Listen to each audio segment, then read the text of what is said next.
Salut les amis et bienvenue dans votre chaîne, l'astrologie déchiffrée. Aujourd'hui, nous allons parler de l'ascendant Balance. À tout de suite.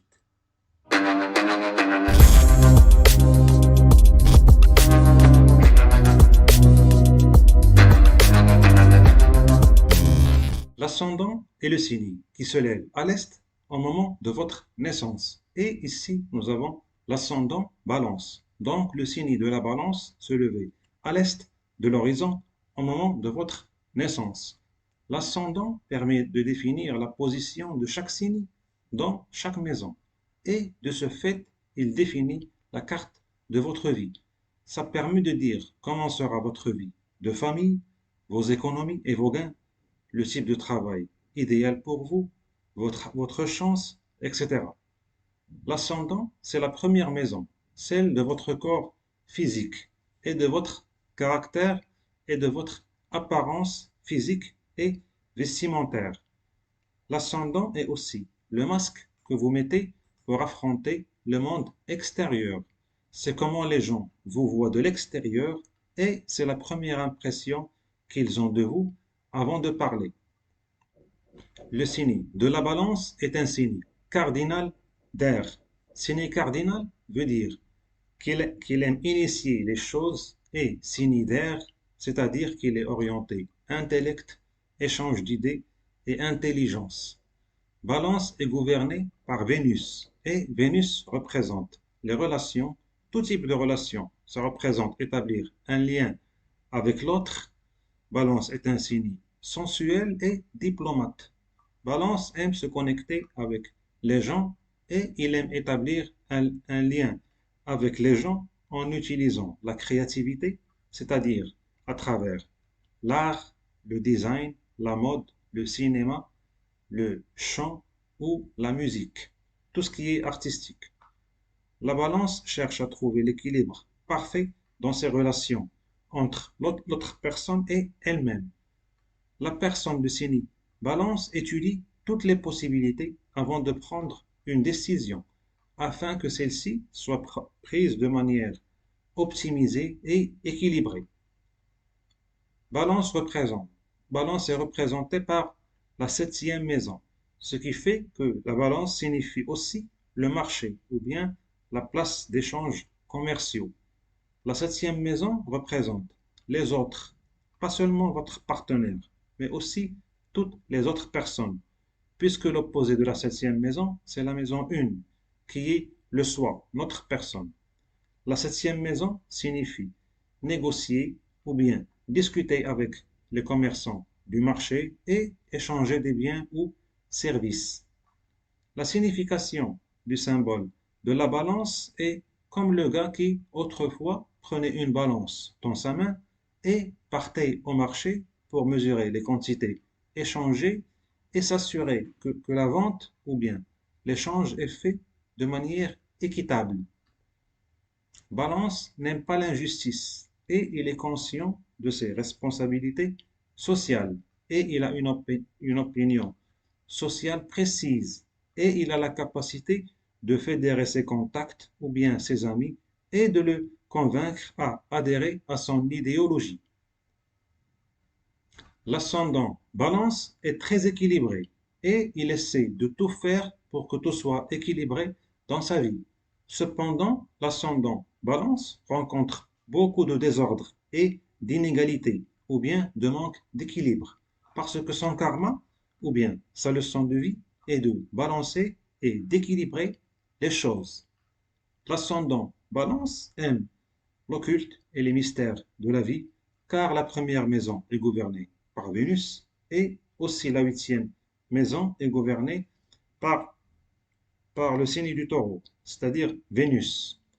Donc cette personne aime la psychologie, l'astrologie, le mysticisme et tous les sujets cachés et mystérieux. L'ascendant Balance aime arranger et structurer les choses. Donc, il peut s'intéresser au domaine de l'architecture ou bien du design intérieur, car balancer, ça veut dire aussi ranger les choses pour que tout soit aligné et en ordre. L'ascendant Balance est attractif et diplomate. et il est orienté business et il sait comment se comporter avec les gens. L'ascendant Balance est équilibré dans tous les domaines de sa vie, car en, car en maison 1, qui est celle du Bélier, il a l'énergie de la maison 7, qui est son opposé, la Balance. Et en maison 2, qui est celle du Taureau, il a l'énergie de la maison 8, qui est celle du Scorpion, et ainsi de suite. Là, on va passer sur mon PC pour ajuster les signes dans les maisons en appliquant le signe Balance en maison 1. Donc, quand vous avez l'ascendant Balance, vous avez le signe de la Balance en maison 1. Quand vous avez Balance en maison 1, vous avez le signe du Scorpion en maison 2. La maison 2 est celle de vos biens accumulés et c'est aussi celle de vos valeurs, les valeurs familiales par exemple, et c'est aussi celle de votre enfance, c'est-à-dire l'environnement dans lequel vous avez grandi. Et quand vous avez l'énergie du Scorpion qui est intense dans la maison 2, ça veut dire que cette personne, elle est attachée à ses valeurs et à ses biens matériels et à ses richesses. Et aussi à son domicile dans lequel elle a grandi. Par exemple, à ses amis d'enfance, etc. Quand vous avez le Sagittaire en maison 3, la maison 3, c'est la maison de la communication, c'est la maison de notre environnement proche, c'est-à-dire comme les voisins par exemple. C'est aussi la maison de nos frères et sœurs. Donc, quand vous avez le Sagittaire qui est un signe philosophique dans la maison 3, ça veut dire que cette personne qui est ascendant Balance, elle va parler de ces choses-là. C'est-à-dire qu'elle va parler de, du savoir supérieur, de la sagesse, elle va parler de spiritualité, tout ce qui concerne le domaine de la sagesse, elle va en parler avec ses frères et sœurs et aussi avec son environnement proche. Quand vous avez l'ascendant Balance, vous avez le Capricorne en maison 4. La maison 4, ça représente vos origines. Vos origines, ça représente aussi votre mère et votre relation avec votre mère. Donc, quand vous avez le Capricorne qui est gouverné par Saturne et qui est un signe qui est discipliné et structuré et responsable dans la maison 4, ça veut dire que cette personne, il aura certainement une mère ou bien des parents qui sont structurés et il a certainement grandi dans un milieu où il y a eu beaucoup de discipline, c'est-à-dire qu'en tant qu'enfant, il a été euh, il a été bien éduqué par ses parents et ses parents ont certainement été du genre à lui dire il faut étudier, il faut être très bon en études, il faut être discipliné, etc. Donc, il a grandi dans un milieu qui est discipliné. Dans la maison 5, nous avons l'énergie du Verseau. Le Verseau, c'est un signe qui est aussi gouverné par Saturne.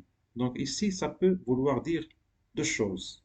Un, ça veut dire que cette personne, que les enfants de cette personne, ils seront disciplinés. Et elle va instaurer la discipline chez les enfants. Ça peut aussi vouloir dire que la personne, elle aura une relation amicale avec ses enfants. Pourquoi? Parce que le signe du Verseau, il est quelqu'un d'amical et qui est sociable et humaniste. Donc ici, ça peut vouloir dire que la personne elle aura une relation amicale avec les enfants.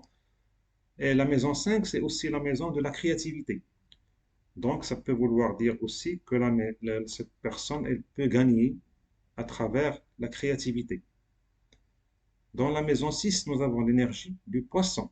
La maison 6, ça représente, c'est la maison de nos ennemis, c'est la maison de notre santé, de la routine, par exemple la routine de travail.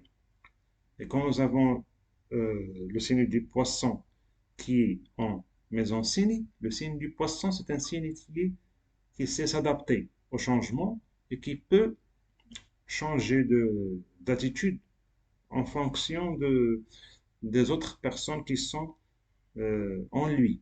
Donc, ça veut dire quoi? Ça veut dire que cette personne qui est ascendant balance, elle n'aura pas beaucoup d'ennemis, ou bien Elle va s'adapter à ses ennemis et ne pas, au lieu de confronter ses ennemis, elle va les suivre ou bien elle va adhérer à leurs idées parce que l'ascendant balance est quelqu'un de diplomate. Dans la maison 7, nous avons l'énergie du bélier qui est gouvernée par Mars. Donc ici, ça veut dire que la partenaire de l'ascendant balance, elle peut être quelqu'un qui est agressif ou bien dynamique ou bien autonome et individuel.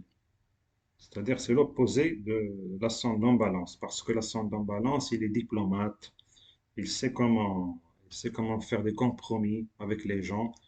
Donc il peut avoir une partenaire ou bien un partenaire qui est du type bélier, c'est-à-dire qu'il est individuel, il aime la compétition et gagner, il est orienté action, il peut être impulsif parfois. Donc ça équilibre un peu l'ascendant balance. En maison 8, nous avons l'énergie du taureau qui est gouvernée par Vénus.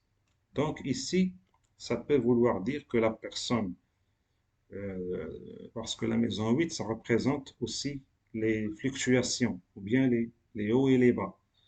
Donc ça peut vouloir dire que la personne qui a ascendant balance, elle peut avoir des hauts et des bas dans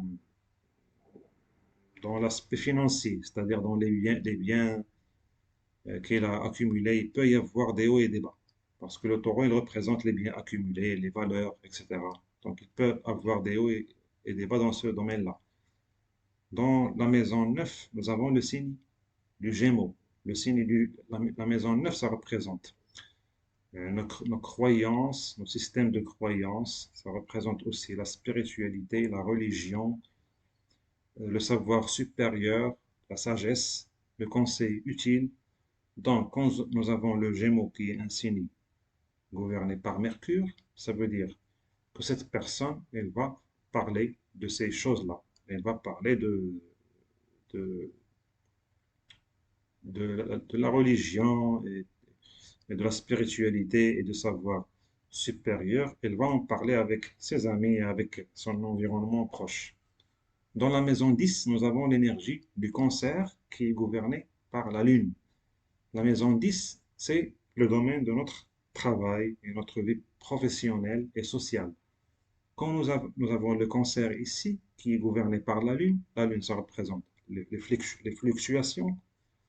Donc, ça veut dire que ça peut vouloir dire deux choses. Soit cette personne, elle va avoir un horaire de travail ou bien une routine qui va fluctuer, c'est-à-dire qu'il va avoir son propre système, ses propres horaires de travail, c'est-à-dire qu'il va travailler à son aise en quelque sorte. Donc il y aura des fluctuations dans les horaires de travail. Ça peut aussi vouloir dire que cette personne, elle va travailler dans le service, parce que le cancer et la lune, ça représente aussi le service qui est rendu aux autres. C'est-à-dire, on peut voir par exemple des métiers ici comme travailler dans un hôpital, comme un chirurgien par exemple, ou bien un métier qui est lié au service, tout type de service. Dans la maison 11, nous avons l'énergie du lion. Le lion, ça représente le roi de la jungle en quelque sorte.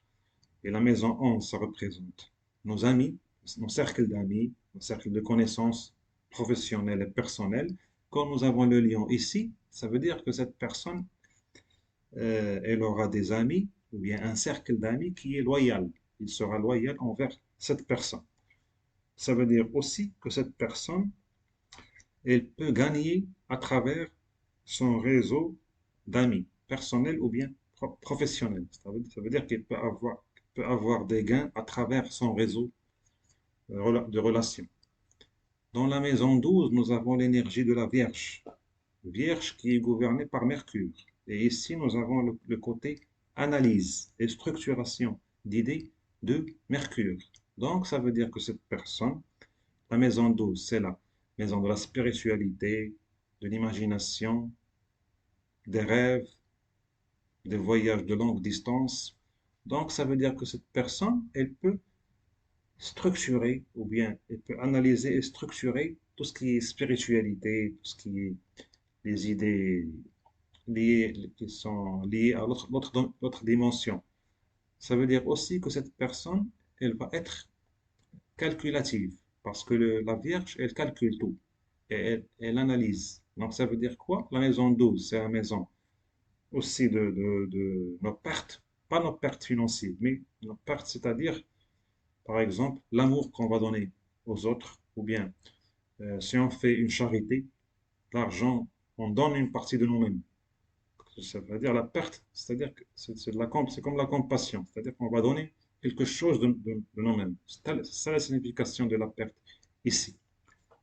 Donc, quand vous avez Vierge ici qui calcule tout, ça veut dire que cette personne, elle va calculer. Chaque fois maintenant qu'elle va donner de la charité à un mendiant ou bien à quelqu'un, elle va calculer combien je dois lui donner. Elle ne va pas donner comme ça, sans compter. Parce que la Vierge, c'est un signe qui aime analyser et calculer les choses. Ce fut ma vidéo sur l'ascendant Balance. Je vous invite à mettre un j'aime et à vous abonner à la chaîne. À la prochaine.